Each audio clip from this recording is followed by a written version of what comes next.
Many of you have heard the apocryphal story of the college student taking the final exam for his philosophy class.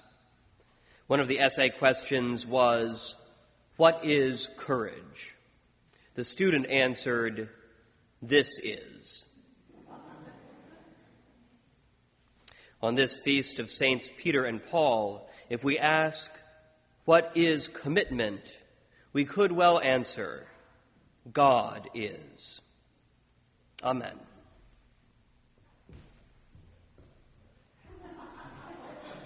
Okay, today's sermon is going to be short, but not that short. Of all the qualities I could single out with Peter and Paul before us as our examples, why commitment? It certainly ties their itinerant lives of ministry into cohesive wholes. It certainly inspires us. But more than that, looking at Peter and Paul as exemplars of commitment helps us understand them as individuals, as well as understand ourselves and God's call to us. From what I can gather, Fiesta weekend went relatively smoothly this year. I didn't see any reports of aggravated violence while I was away for the last couple of days. But when Fiesta goes well, it's an opportunity for us to consider our lives and the society in which we live, because we live in a society that is very intentionally designed to erode our commitment to God, to ourselves, to anything greater than ourselves. Ruthless commercial interests and well-meaning self-appointed advisors tell us that the way to fulfillment is to fill our bodies, our calendars, our whole lives with their products. But beyond that, we should keep our options open, for we will be satisfied by engaging with things no longer than is necessary to consume them.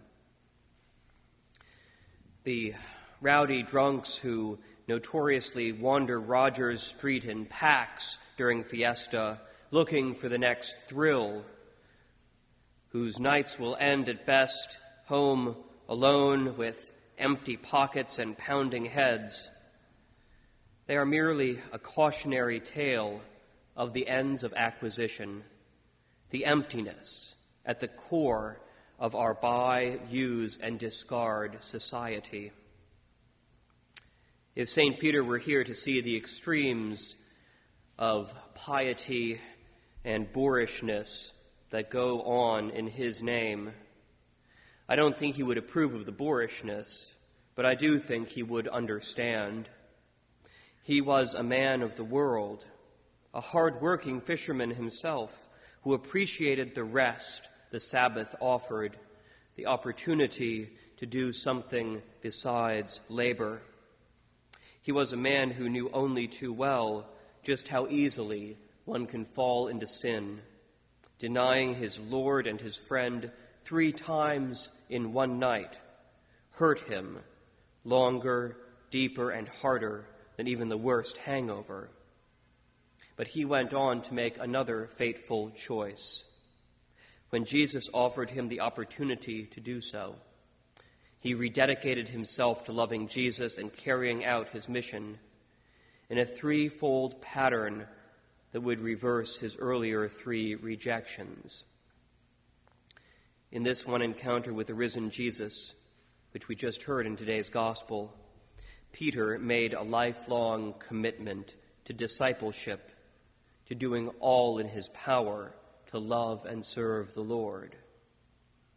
Like Peter, Paul also left his home and his livelihood, his ordinary life, in order to live the extraordinary life that Jesus called him to.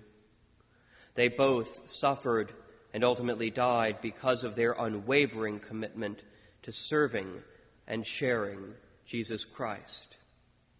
But they lived and died for him joyfully, their commitment giving them profound peace, satisfaction, and confidence, all the things that the world of consumption promises but can never deliver. So for us, the choice is almost as simple as whom we believe. Do we believe the profiteers and sideshow barkers with their empty promises? Or do we believe the witnesses of the saints who who went before us, who attained the sweet well done of heavenly glory, who dwell in the presence of the Almighty and intercede for us before the throne. The choice we face can also be construed as choosing which small step God is calling us to take to increase our commitment to the Christian mission. God isn't calling us to join Peter and Paul in martyrdom, but God continually calls all of us to deepen our commitment. Just as Peter was pained to hear Jesus' call to feed his sheep, he also knew it was the right thing to do, and he knew it was the challenge of a lifetime. Just so, deep down, our own hearts know what our next step should be, for we can feel what a challenge God is laying before us. Do we need to spend more time in prayer, make worship attendance a higher priority, step into a leadership position we have been resisting, increase our giving, tell someone we know or someone we just met how we have experienced God and invite them to join us in church? Answer a call to pastoral or charitable service. Resolve a lingering dispute. Forgive someone who has hurt us. There are many ways to answer God's call to commitment, but only one result. Deepening our commitment to following Jesus will give us the same profound peace, satisfaction, and confidence that it gave to Peter and Paul and all the saints, for it is founded on God's commitment to us. Our commitment to God will draw us closer to the God who is already so deeply, profoundly committed to each one of us. Amen. For real this time.